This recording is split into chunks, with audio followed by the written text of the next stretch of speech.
नमस्कार दोस्तों, मैं सुरेंद्र कुमार भारत आपके अपने YouTube चैनल पॉलिटी लाइव में एक और वीडियो लेके पेश हुआ हूँ। जैसा कि हम लगातार वीडियोस हैं वो डाल रहे हैं क्लास +2 पॉलिटिकल साइंस के सब्जेक्ट्स की, तो धीरे धीरे करके हम सिलेबस है वो कवर करने की कोशिश कर रहे हैं।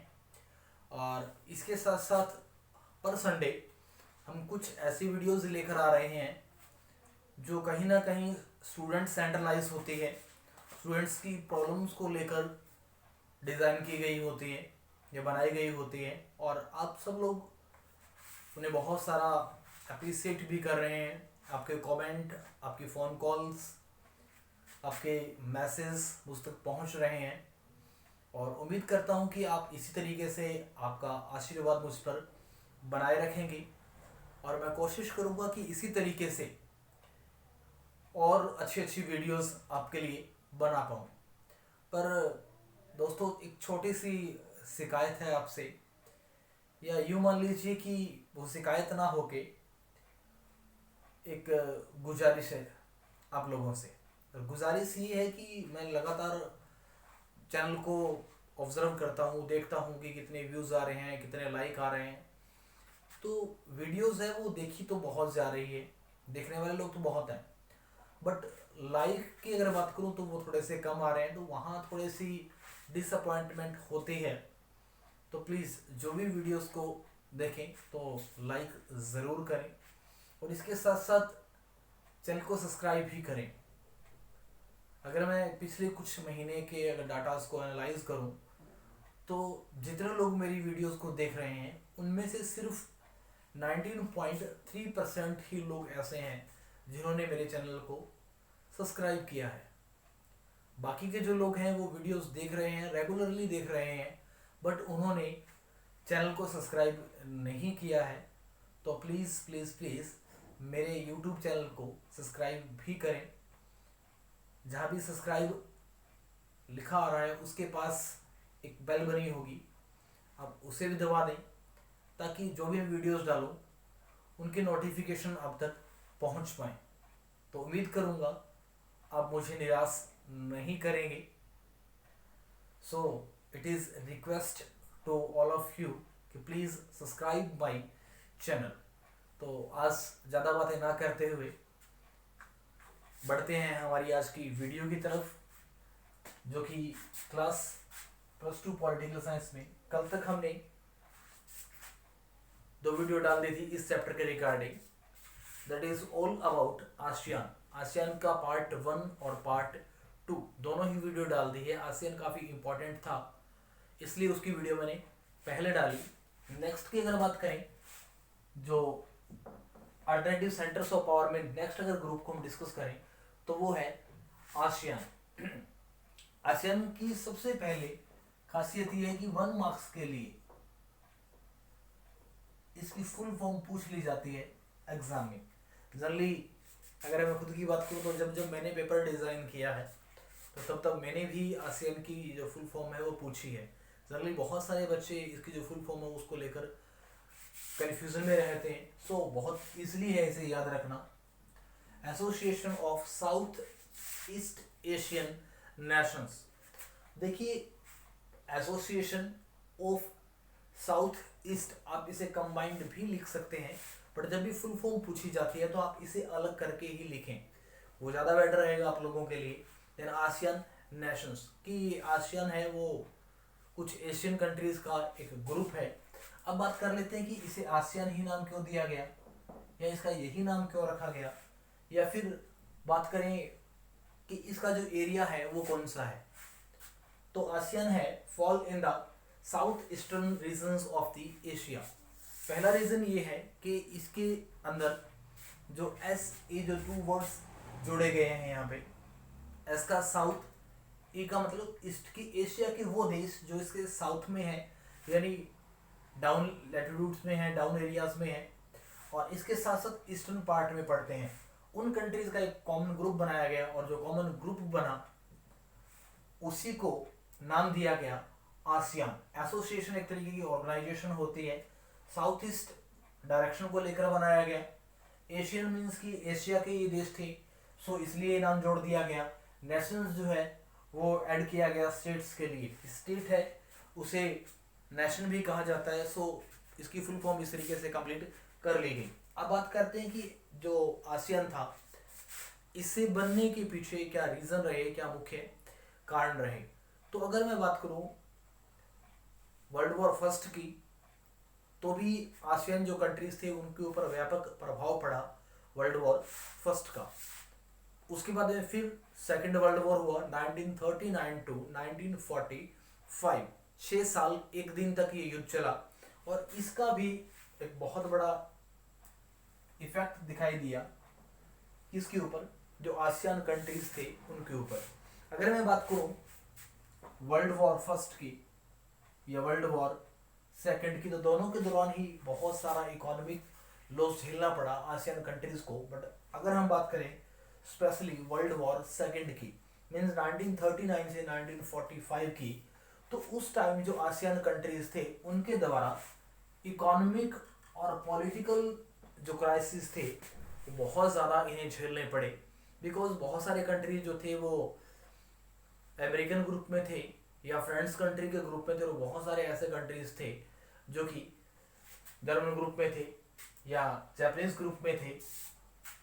सो इसके रीज़न भी इसे बहुत सारी आर्थिक और राजनीतिक समस्याओं को फेस करना पड़ा, और इसीलिए शायद इन दोनों समस्याओं को लेकर इन फ्यूचर भी इनके सामने कुछ दूसरी प्रॉब्लम भी देखी गई।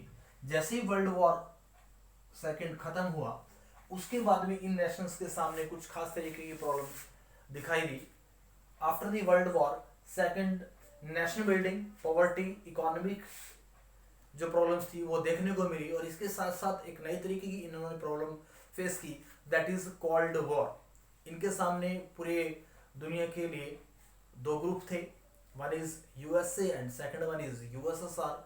मींस की जो एशियन कंट्रीज जो थे उनके सामने दो ऑप्शन थे, दोनों में से वो किसी की भी तरफ जा सकते थे।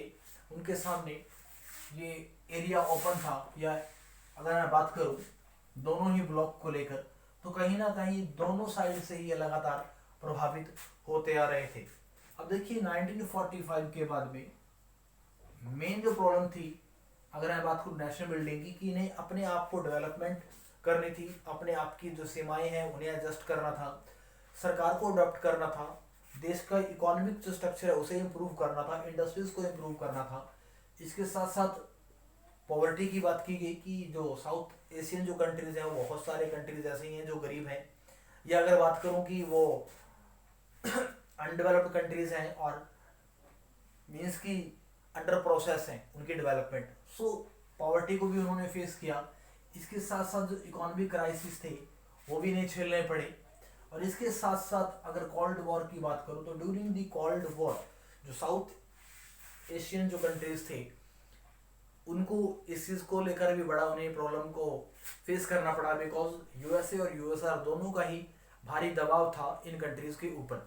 सो इन प्रॉब्लम को फेस करने के बाद भी इन कंट्रीज ने हार नहीं मानी, या एक तरीके से इन कंट्रीज को लग रहा था कि इन फ्यूचर हमारा जो इतिहास होगा उसे पढ़ा जाएगा, हमारे जो एफर्ट्स हैं उनको रीड आउट किया जाएगा, वो एक मिसाल बनेंगे दूसरे कंट्रीज के लिए। तो इन कंट्रीज ने क्या किया, साउथ जो एशियन कंट्रीज थे इन्होंने धीरे धीरे स्लोली या according to the time to time इन्होंने क्या किया, एक दूसरे से मीटिंग्स करनी शुरू की। और जब उन्होंने मीटिंग करना शुरू किया तो एक कॉमन सा फैक्ट निकल कर सामने आया कि कहीं ना कहीं हम छोटे छोटे देश, हम स्मॉल कंट्रीज अगर एक दूसरे के साथ मिल जाएं तो हो सकता है कि इन फ्यूचर हमारी इकोनॉमिक, हमारी पॉलिटिकल, हमारा ट्रेड सिस्टम, हमारा कल्चर, हमारा सोशल, सारी चीज़ें इम्प्रूव की जा सकती हैं। बट उसके लिए कंडीशन एक होगी, that is cooperation among in the south east Asian countries. अब इसी बात को लेकर कुछ एफर्ट्स हुए, efforts eight Asian and the third world name ineffective. अब देखिए उन्होंने कोशिश की, साउथ ईस्ट एशियन जो कंट्रीज थे उन्होंने बहुत सारी कोशिश की, बहुत सारी मीटिंग्स बुलाई। इसके साथ साथ थर्ड वर्ल्ड के जो कंट्रीज थे, स्पेशली अगर मैं इसकी बात करूं नेम की, नॉन अलाइंड मूवमेंट कंट्रीज की बात करें, तो उनके द्वारा बहुत सारे एफर्ट्स किए गए इस बात के लिए कि उनका कोई ग्रुप बने और वो ग्रुप इन फ्यूचर उनके लिए काम करे। बट उनके द्वारा सारे के सारे जो प्रयास किए गए थे वो उतने इफेक्टिव नहीं हुए जितने की होने चाहिए थे। और उस चीज के पीछे एक बड़ा रीजन ये भी है कि जितने भी कंट्रीज थे वो सारे के सारे पुअर कंट्री थे, गरीब देश थे, और गरीब देशों के लिए अपना ग्रुप बना पाना और डेवलपमेंट जैसे एक मेजर इशू के ऊपर काम करना उनके लिए बहुत मुश्किल था, क्योंकि जो गरीब कंट्रीज है उन्हें कहीं ना कहीं मैन्युफैक्चर की नीड होती है, पैसे की नीड होती है, और वो दो ही ग्रुप प्रोवाइड करवा सकते थे, या तो यूएसए या फिर यूएसएसआर। सो जितनी बार भी उन्होंने एफर्ट्स किए ग्रुप बनाने के, वो लगभग हर बार फेल होते चले गए। सो बहुत बार उन्होंने प्रयास किया और धीरे धीरे जो प्रयास थे उनके वो रंग लाने भी लगे। मीन्स लगा उनको कि हो सकता है कि इन फ्यूचर उनका ग्रुप अच्छी ग्रोथ कर रहे। उन्होंने लगातार एफर्ट्स किए और उन्हीं एफर्ट्स के चलते आफ्टर दी 1960 के बाद में उन कंट्रीज के द्वारा, साउथ एशियन जो कंट्रीज थे, सो साउथ ईस्ट एशियन नेशंस में आसियान इन 1967 उन्होंने एफर्ट्स किए लगातार 1960 के बाद। और जब एफर्ट्स किए तो उनके अंदर economic, political, cultural, social, trade जैसे जो इशू थे उनको डिस्कस किया गया, और इन्हीं के रिजल्ट बिंग 1967 में जो आसियान था उसकी फाउंडेशन हुई, उसकी स्थापना की गई। अब जब इसकी स्थापना की गई, ये काफी इंपॉर्टेंट है 1 मार्क्स के क्वेश्चन के लिए, तो आप इसे जरूर याद रख लें। In which year ASEAN is founded, तो 1967 आप जरूर याद रख लें। मैं यहाँ पे लिख देता हूँ 1967। अब देखिए कुछ कंट्रीज ने इसे बनाया, और जिन कंट्रीज ने बनाया उनके लिए एक ट्रिक है, आप उन्हें याद रखने के लिए इस ट्रिक को भी याद रख सकते हैं, that is I am first. क्या याद रखनी है आपको? सिर्फ I am first. In 5 countries ने मिलकर क्या किया, 5 नेशंस या 5 स्टेट्स ने, जो इसके क्या थे, फाउंडर थे, स्थापना करने वाले थे। तो याद रखने के लिए सबसे इजी ट्रिक यही है, क्या, आई एम फर्स्ट। आई से बनेगा इंडोनेशिया, एम से बनेगा मलेशिया, एफ से हालांकि पीछे शुरू होगा ये, बट आप सिर्फ याद रख लें सिर्फ इस बात को कि एफ से फिलीपींस, एस से सिंगापुर, टी से थाईलैंड। ये 5 ऐसे कंट्रीज थे जिनके द्वारा आसियान जो ग्रुप था उसकी फॉर्मेशन की गई इन 1967। अब देखिए जब ये ग्रुप बना तो 5 के फाउंडर कंट्रीज थे और पांचों की एक मीटिंग हुई। ये पांचों कंट्रीज मिले और मिलने के बाद जिस जगह पर ये मिले दैट इज बैंकॉक। बैंकॉक में ये मिले। मिलने के बाद में इन कंट्रीज ने क्या किया, अब मान लीजिए हम किसी से मिलते हैं और मिलते हैं तो उसे हेलो हाय करते हैं, हाथ मिलाते हैं। तो यहाँ भी इन कंट्रीज ने एक दूसरे के साथ हाथ मिलाया, और जब हाथ मिलाया तो उन्होंने कहा कि भाई हाथ मिलाने से कुछ नहीं होगा, तो मेरे हाथ पे साइन कर। मीन्स कि हाथ मिलाने से कुछ नहीं होने वाला, एग्जैक्टली हमें ट्रीटीज समझौते को साइन करना है। तो उन्होंने क्या किया, साइन किया। बैंकॉक जो समझौता था, बैंकॉक जो एग्रीमेंट था या बैंकॉक डिक्लेरेशन जो था, उसे उन्होंने क्या किया, साइन कर लिया। अब साइन किया 5 कंट्रीज ने, और पांचों कंट्री ने जब साइन किया तो उन्हें एक चीज समझ में आई कि भाई जिस चीज के लिए हम साइन कर रहे हैं वो क्या क्या बातें हैं, एम क्या है उसका, हम मिले क्यों हैं, यहाँ पे इकट्ठे क्यों हुए हैं। जो एम जो थे स्पेसिफाइड, अगर एम की बात करूं तो 2 कैटेगरी में जो एम था उसे डिवाइड किया गया इनके एम को, ऑब्जेक्ट को। एम के अंदर क्या क्या चीज़ें डिस्कस की गई, पहली डिस्कस की गई कि हमारा इकोनॉमिक जो डेवलपमेंट है वो अच्छा होना चाहिए। सो हम यहाँ पे इकट्ठे हुए, तो इकोनॉमिक डेवलपमेंट के लिए इन्होंने ये ग्रुप बनाया, इसके लिए बात हुई। दूसरा उन्होंने कहा कि इकोनॉमिक के साथ साथ हमें हमारा सोशल डेवलपमेंट है वो भी करना है। इसके साथ साथ उन्होंने कहा कि हमारा जो कल्चरल जो ग्रोथ है वो करना है। तो एम के अंदर कैटेगरी 1 में बोला गया कि हमें इकोनॉमिक डेवलपमेंट करनी है, हमें सोशल डेवलपमेंट करनी है और हमें कल्चरल डेवलपमेंट भी करनी है। एम 2 की बात करूं तो उसके अंदर मेन चीज़ें रही कि हमें जो पीस है, शांति है, वो बहाल करनी है हमारे बीच। यानी जो पांचों कंट्री मिले उन्होंने कहा कि हमारे बीच किसी भी तरीके की जो प्रॉब्लम्स हैं हमें सबसे पहले उनको खत्म करना होगा, और इन प्रॉब्लम को खत्म करने के लिए सबसे जो अच्छा जो काम है वो है problem solve by the talk. Discussion करके, बातचीत करके हमें हमारी प्रॉब्लम्स को सुलझाना है, ना कि युद्ध करके। तो पीस मेंटेन करना एक सेकेंडरी इशू रहा। इसके साथ साथ रूल ऑफ लॉ मीन्स कानून व्यवस्था की स्थापना करना कि हमारे जो एरियाज हैं पांचों कंट्रीज में, या जितना भी एरिया हमारे पास है उस एरिया में हमें पीस मेंटेन करने के लिए जिन रूल्स की आवश्यकता है, जिन नियमों की आवश्यकता है, वो नियम भी हम यहाँ पे लागू करेंगे। इसके साथ साथ इन कंट्रीज का मानना था कि यूएनओ जैसी इंटरनेशनल जो ऑर्गेनाइजेशन है, यूनाइटेड नेशन ऑर्गेनाइजेशन, उसका जो चार्टर है, मीन्स यूएनओ का जो संविधान है उसे चार्टर कहा जाता है, कि हम फेथ, हमारा फेथ होगा, हम विश्वास करेंगे यूएनओ के जो ऑब्जेक्टिव है उनमें। तो दो बड़ी बातों को लेकर उन्होंने अपने एम बनाए। फर्स्ट इकोनॉमिक, सोशल और cultural development, second one is peace, rule of law and faith in the charter of the UN. इन सब बातों को लेकर उन्होंने क्या किया, जो अपना एम था वो डिसाइड किया।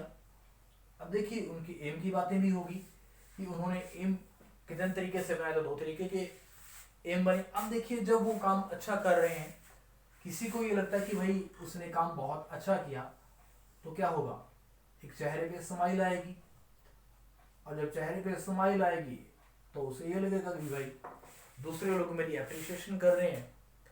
तो कुछ दूसरे कंट्रीज भी जब उन्होंने देखा कि भाई लगातार आसियान है वो ग्रोथ कर रहा है, अच्छा है, इम्प्रूवमेंट दिखा रहा है, अपने एरिया में काम कर रहा है, तो उन्होंने भी ये विश जाहिर की, उनकी ये इच्छा हुई कि यार तुम्हारा ग्रुप बड़ा अच्छा है, क्यों ना अब हमें अपना फ्रेंड बना लो। तो उन्होंने कहा कि भाई ठीक है, हम आपको हमारा दोस्त बना लेंगे, हमारे जो 5 का ग्रुप है उसमें आपको हम क्या कर लेंगे, ऐड कर लेंगे, पर हमारी कुछ शर्तें हैं, हमारी कुछ कंडीशन है, उसको फॉलो करना होगा। तो उन्होंने कहा कि यस वी आर एग्री। तो वो बोले ठीक है भाई, हमें कोई प्रॉब्लम नहीं है। इन पांचों ने डिस्कशन किया और कहा कि भाई अब हमें हमारे एरिया को बढ़ाना पड़ेगा, हमारे सर्कल को बढ़ाना पड़ेगा, हमारे फ्रेंड्स को बढ़ाना पड़ेगा। तो उन्होंने कहा कि ठीक है भाई, हम और बढ़ा लेते हैं। तो कुछ नई कंडीशंस के साथ कुछ नई कंट्रीज को और ऐड किया गया। अब पहले थे ये 5, अब उन्होंने क्या किया कि भाई हम 5 थे तो हम 5 और नए देश लेके आएंगे, और फिर उसके बाद हम हो जाएंगे टोटल 10। तो उन्होंने कहा यस भाई ठीक है, हम एग्री करते हैं, हम इस बात से सहमत हैं कि 5 कंट्री और मिला लिए जाएं। तो 5 और कंट्री मिला लिए गए, that is Brunei Darussalam, Vietnam, Laos, पीडिया और म्यांमार एंड कंबोडिया। अब ये 10 के 10 जो कंट्रीज हैं वो आपको याद होना बहुत जरूरी है। आप कहोगे क्यों याद होना जरूरी है, 10-10 कंट्री याद थोड़ी होते हैं।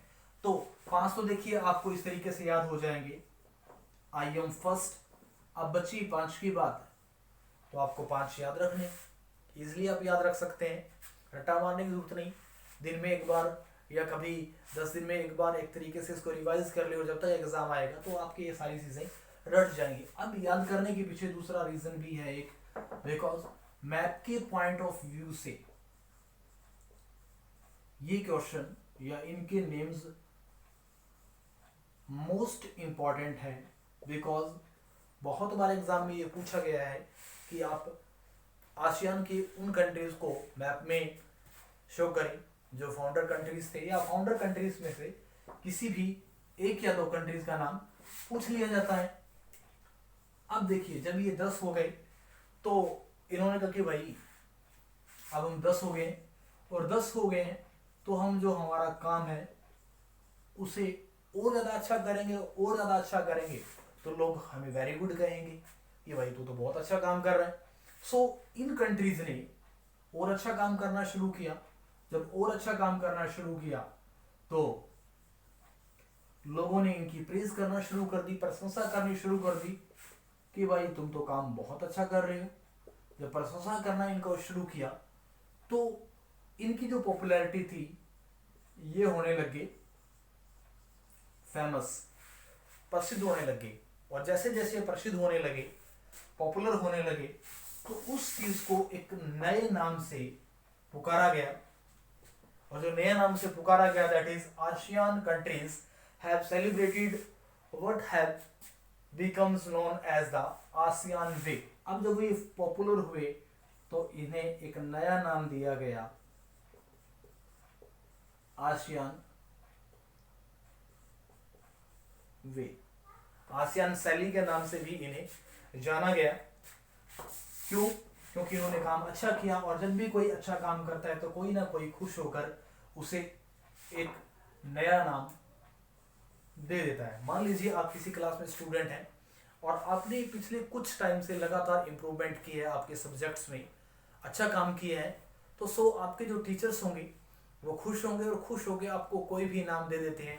जनरली कोई टीचर ऐसा कहते हैं, आज से तेरा नाम मैंने छोटू रख दिया, आज से तेरा नाम मैंने मोटू रख दिया, या कुछ भी इस तरीके के जो नाम फनी नेम होते हैं वो रख दिए जाते हैं जो आपकी एबिलिटी को शो करते हैं, या कई बारी कुछ और नाम रख दिए जाते हैं। सो इन्होंने क्या किया, जब आसियन शैली बनी या आसियन शैली से इन्हें जाना गया, तो इसके साथ साथ इन कामों में एक चीज और देखी, that is respect to the national sovereignty of the ASEAN. की जो हमारे ग्रुप में 10 कंट्रीज हैं, जो 10 स्टेट्स हैं, भाई हम इन सब की क्या करते हैं, रिस्पेक्ट करते हैं। अब देखिए, क्लास में जो अच्छा बच्चा होता है वो हमेशा क्या करता है, टीचर्स की रिस्पेक्ट करता है, दूसरे बच्चों की रिस्पेक्ट करता है।